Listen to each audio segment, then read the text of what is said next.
आष्टी तालुक्यातील कडा येथील संपूर्ण महाराष्ट्रात प्रसिद्ध असलेली संस्था म्हणजे श्री अमोलक जैन विद्या प्रसारक मंडळ. कडा येथे एका छोट्याशा गावामध्ये श्री अमोलक जैन ऋषी महाराजांनी एक छोटेसे रोपटे लावले होते आणि आज त्या रोपट्याचं वटवृक्षात रूपांतर झालंय. या संस्थेमध्ये शिकलेले विद्यार्थी आज मोठ्या उच्च पदावर कार्यरत आहेत. या संस्थेने चांगले विद्यार्थी घडवलेले आहेत. आजही ग्रामीण भागातील ही अशी संस्था आहे, ती फक्त चांगले विद्यार्थी घडवण्याचंच काम करते. आज दिनांक 25 डिसेंबर 2023 रोजी या संस्थेनं 100व्या वर्षात पदार्पण केलंय. ज्याच्या लोकांनी ही संस्था मोठी करण्यासाठी परिश्रम घेतले, त्या सर्वांचा आभार या ट्रस्टच्या वतीनं मानले गेले. या कार्यक्रमाला मोठ्या प्रमाणात विद्युत रोषणाई करण्यात आली व चहूबाजूंनी दिव्यांची आतिषबाजी करून रंगरंगोटी करण्यात आली. ही सर्व रोषणाई करण्यासाठी श्री अमोलक जैन विद्या प्रसारक मंडळाच्या कर्मचाऱ्यांनी परिश्रम घेतले. यावेळी संस्थेचे कार्यकारी मंडळाचे अध्यक्ष योगेश शेठ भंडारी, विश्वस्त अध्यक्ष गोकुळ शेठ मेहर, कार्याध्यक्ष कांतीलाल चनोदिया, उपाध्यक्ष अनिल शेठ चाडमुत्था, उपाध्यक्ष बिपिन शेठ भंडारी, मंत्री डॉक्टर महेंद्रजी पटवा, प्रधानमंत्री हेमंत शेठ पोखरणा, ट्रस्ट उपाध्यक्ष बाबू शेठ भंडारी, कार्यकारी मंडळाचे सदस्य डॉक्टर भळगट, संतोष शेठ गांधी, संतोष शेठ भंडारी, अजय चोरबोले, ललित कटारिया, संतोष शिंगवी, संस्थेचे प्रशासकीय अधिकारी पडोळे सर, मुख्याध्यापिका Chaudhari madam, Gole sir, Sarde sir, Lalwani sir, Mohsin sir, Petkar sir, सर्व कर्मचारी वृंद व अमोलक परिवार उपस्थित होता. तेजवार्ता प्रतिनिधी संदीप जाधव, कडा आष्टी.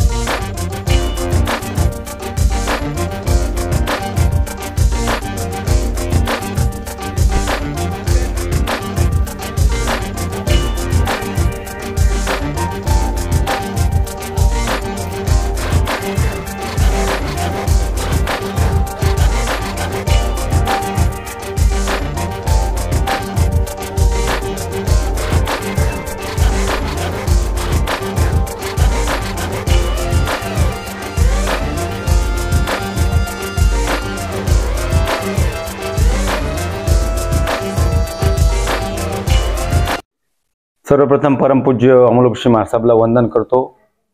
25 डिसेंबर 1924 ला परमपूज्य महाराजांनी या ठिकाणी एक बीज रोपण केलं होतं. आज जवळजवळ या गोष्टीला 99 वर्ष पूर्ण होऊन 100व्या वर्षामध्ये आज आपण या गोष्टीने पदार्पण करत आहोत. त्या दृष्टीने आज सर्वप्रथम आम्ही सर्व संचालक मंडळ आणि अमोलक परिवाराचे सदस्य यांनी आज ठिकाणी या कार्यक्रमाची सुरुवात म्हणून एक जापने आज परमपूज्य अमोलक श्री महाराज यांच्याबद्दलचा एक जाप आज या ठिकाणी झालेला आहे आणि आज 100व्या वर्षाला आम्ही या ठिकाणी सुरुवात केली आहे. सर्वप्रथम या 100 वर्षामध्ये ही संस्था एवढी मोठी करायला ज्या ज्या लोकांनी योगदान दिलं, ज्या ज्या लोकांनी ह्याच्यासाठी आपलं आज ही संस्था मोठी करण्याला फार परिश्रम घेतले, ते आज कुणी हयात आहेत, कुणी नाहीत, या सर्वांबद्दल आम्ही सर्व ट्रस्ट मंडळ अत्यंत कृतज्ञ आहोत. कारण की ह्यांच्या योगदानाशिवाय, या सर्वांच्या योगदानाशिवाय अमोलक परिवारातील प्रत्येक घटकाने आज ज्या स्टेजला ही संस्था आणलेली आहे, आज या संस्थेचं नाव महाराष्ट्रातच नाही तर भारतभर या संस्थेचं नाव झालेलं आहे. हजारो लाखो विद्यार्थी या संस्थेमधनं शिकून फार उच्चस्प्रत अधिकारी झालेले आहेत. कुणी परदेशात आज काम करीत आहेत, कुणी राजनीतिक क्षेत्रामध्ये काम करत आहेत, कुणी IPS आहेत, कुणी कलेक्टर आहेत. वेगवेगळ्या क्षेत्रात अत्यंत चांगल्या पद्धतीचे या गुणी विद्यार्थी या संस्थेने घडवलेले आहेत. त्याबद्दल त्या गुरुजनांना पण आम्ही या ठिकाणी खूप खूप धन्यवाद देतो. भविष्यामध्ये ह्या 100 वर्षाच्या भविष्यामध्ये या संस्थेच्या अनेक वेगवेगळ्या योजना आम्ही आखलेल्या आहेत आणि संपूर्ण ट्रस्ट मंडळ आणि अमोलक परिवारातील प्रत्येक सदस्य त्या दृष्टीने आज कार्य करीत आहे आणि निश्चित ह्याला मूर्त स्वरूप देण्याचा आमचा उद्दिष्ट या 100 वर्षामध्ये राहील. ग्रामीण भागातील विद्यार्थी ज्या उद्देशाने परमपूज्य अमोलक श्री महाराजांनी ही संस्था इंग्रज असताना त्या काळामध्ये स्थापन केली, तो उद्देश की ग्रामीण भागातला हा दुष्काळी भाग, येथील गोरगरीब शेतकरी प्रत्येक वर्गातल्या विद्यार्थ्याला शिक्षण घेता आलं पाहिजे आणि तो शिकला गेला पाहिजे, या उद्देश डोळ्यासमोर ठेवून आम्ही त्या दृष्टीने कार्य करीत आहोत. आणि त्या दृष्टीने जे कोर्सेस नाही आहेत, आज विविध 14 कोर्सेस यामध्ये आम्ही या ठिकाणी चालवत आहोत.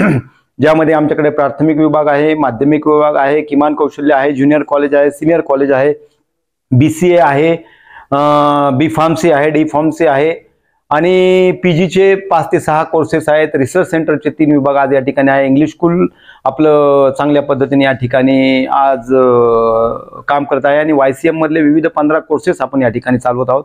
आणि आत्ताच आपण जवळजवळ 60,000 स्क्वेअर फुटाचं नवीन बिल्डिंगचं काम या ठिकाणी हातात घेतलं आहे. ते पण पूर्णत्वास जात आहे आणि पुढील येणाऱ्या काळामध्ये आपण इंजिनिअरिंग कॉलेज, मेडिकल कॉलेज आणि ग्रामीण भागातल्या शाळेसाठी सर्वप्रथम एक अत्यंत उत्कृष्ट असं एक स्ट्रक्चर पुढे भविष्यात ह्या 2 ते 3 वर्षामध्ये आपण उभारणार आहोत.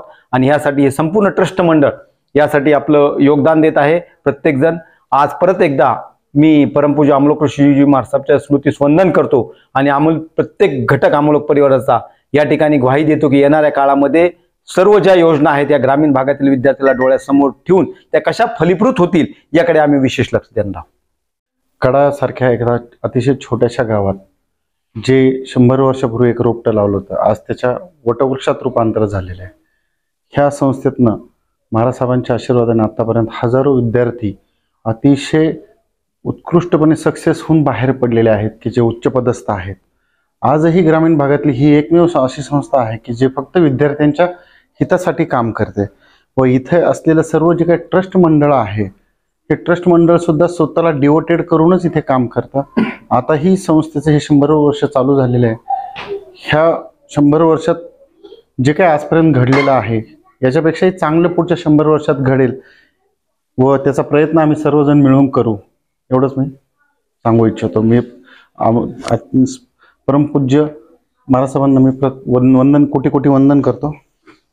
अशी संस्था आहे की ज्याच्यात माझे आजोबाही शिकलेत, माझे वडीलही शिकलेत, आता मी शिकलोय, माझा मुलगाही शिकलाय, म्हणजे 4 पिढ्या आतापर्यंत शिकलेल्या आहेत व इथून येणाऱ्या पुढच्याही पिढ्या अनेक पिढ्या याच्यात शिकतील असं एक भक्कम स्ट्रक्चर परमपूज्य गुरुदेवांनी तयार केलेलं आहे. आज आपल्या श्री अमोलक जैन विद्या प्रसारक मंडळामध्ये अमोलक ऋषीजींनी 99 वर्षापूर्वी लावलेलं जे काही छोटंसं रोपटं होतं तर या रोपट्याला आज 99 वर्ष पूर्ण होऊन 100व्या वर्षामध्ये ही संस्था पदार्पण करत आहे. आपल्या तालुक्यामध्ये नव्हे तर संपूर्ण जिल्ह्यामध्ये आणि महाराष्ट्रामधील अनेक जिल्ह्यांमध्ये महाराष्ट्रामधील अनेक ज्या काही संस्था आहेत तर त्या संस्थांमधील ही एक नामांकित अशा प्रकारची जी काही संस्था आहे तर ती संस्था या अमोलक ऋषीजी महाराज साहेबांनी स्थापन केलेली आहे. आणि या संस्थेमध्ये वेगळ्या प्रकारचे जे काही युनिट आहेत तर ते युनिट चालवले जातात. तर या संस्थेचा जो काही पाया आहे तर तो पाया म्हणजे श्री अमोलक जैन विद्याप्रसारक मंडळामार्फत चालवले जाणारे जे काही मोतीलाल कोठारी विद्यालय आहे तर ते विद्यालय या संस्थेचा पाया आहे. महाराजांनी ही संस्था स्थापन केल्यानंतर ज्यावेळेस ही संस्था स्थापन केली त्यावेळेस अति अल्प विद्यार्थी अगदी हाताच्या बोटावर मोजण्या इतके जे काही विद्यार्थी आहेत तर ते विद्यार्थी या संस्थेमध्ये शिक्षण घेत होते. परंतु आज जर आपण पाहिलं तर 5 ते 6,000 विद्यार्थी या संस्थेमध्ये शिक्षण घेत आहेत. तर असं एक बलाढ्य किंवा प्रचंड अशा प्रकारचा जो काही वटवृक्ष आहे तर तो वटवृक्ष महाराजांनी निर्माण केलेलं जे काही छोटंसं एक रोपटं होतं तर रोपट्याचा हा वटवृक्ष निर्माण झालेला आहे. आणि या वटवृक्षाला 99 वर्ष पूर्ण होऊन आज 100 वर्षामध्ये पदार्पण केलेलं आहे. आणि त्या निमित्तानं हा जो काही उत्सव आहे किंवा हा जो काही समारोह हा जो काही कार्यक्रम आहे समारोह आहे तर तो समारोह संस्थेनं आयोजित केलेला आहे. आणि या समारोहानिमित्त हा जो काही शतकपूर्ती महोत्सवानिमित्त जी काही या ठिकाणी वेगळ्या प्रकारची रंगरंगोटी केलेली आहे, दीपोत्सव केलेला आहे. तर निश्चितच ही जी काही बाब आहे तर ही बाब संस्थेच्या दृष्टिकोनातून आणि या महाराज साहेबांनी स्थापन केलेला जो हा जो काही वटवृक्ष आहे तर त्या वटवृक्षाच्या दृष्टिकोनातून उल्लेखनीय अशा प्रकारची ही बाब आहे. तर या संस्थेनं वेगळ्या प्रकारचे जे काही अधिकारी आहेत, पदाधिकारी आहेत किंवा राजकारणी पुढारी आहेत तर ते पुढारी घडवण्याचं जे काही कामकाज आहे तर ते कामकाज केलेलं आहे. या संस्थेमधून शिक्षण घेणारे जे काही विद्यार्थी आहेत तर ते विद्यार्थी सामाजिक क्षेत्रामध्ये, शैक्षणिक क्षेत्रामध्ये, राजकीय क्षेत्रामध्ये अशा विविध क्षेत्रामध्ये आज उच्च शिखरावर कार्यरत आहेत. आणि ही जी काही संस्था आहे तरी संस्था एक नावलौकिक मिळालेली संस्था आहे. आणि भविष्य काळात निश्चितच या संस्थेचं जे काही नावलौकिक आहे तर ते नावलौकिक आणखी उंचावत जाईल. आणि महाराज साहेबांनी जे काही आशीर्वाद या सर्वांना दिलेले आहेत तर त्या आशीर्वादाने हे जे काही संस्थेचं संचालक मंडळ आहे तर ते संचालक मंडळ सुद्धा संस्थेचा जो काही इतिहास आहे तर तो इतिहास चांगला कसा घडल तर यासाठी सर्वतोपरी प्रयत्न करत आहेत. निमित्तानं हा जो काही आजचा जो काही समारोह आहे किंवा कार्यक्रम आहे तर या कार्यक्रमानिमित्त पुन्हा मी महाराज साहेबांच्या चरणी नतमस्तक होतो आणि माझे 2 शब्द थांबवतो. जय हिंद, जय महाराष्ट्र. हा जो काही उत्सव आहे तर या उत्सवासाठी संदीप जाधव सारखे जे काही पत्रकार आहेत तर ते पत्रकार उपस्थित राहिलेले आहेत आणि त्यांनी हा जो काही या ठिकाणचा जो काही कार्यक्रम आहे तर तो कार्यक्रम त्यांनी संकलित केलेला आहे आणि संकलित करून कार्यक्रमाची जी काही म्हणजे शोभा आहे तर ती शोभा वाढवण्यामध्ये त्यांचा जो काही सहभाग आहे तर तो सहभाग सुद्धा उल्लेखनीय आहे. तर त्यांच्याही संस्थेच्या वतीनं मी आभार व्यक्त करतो आणि थांबतो.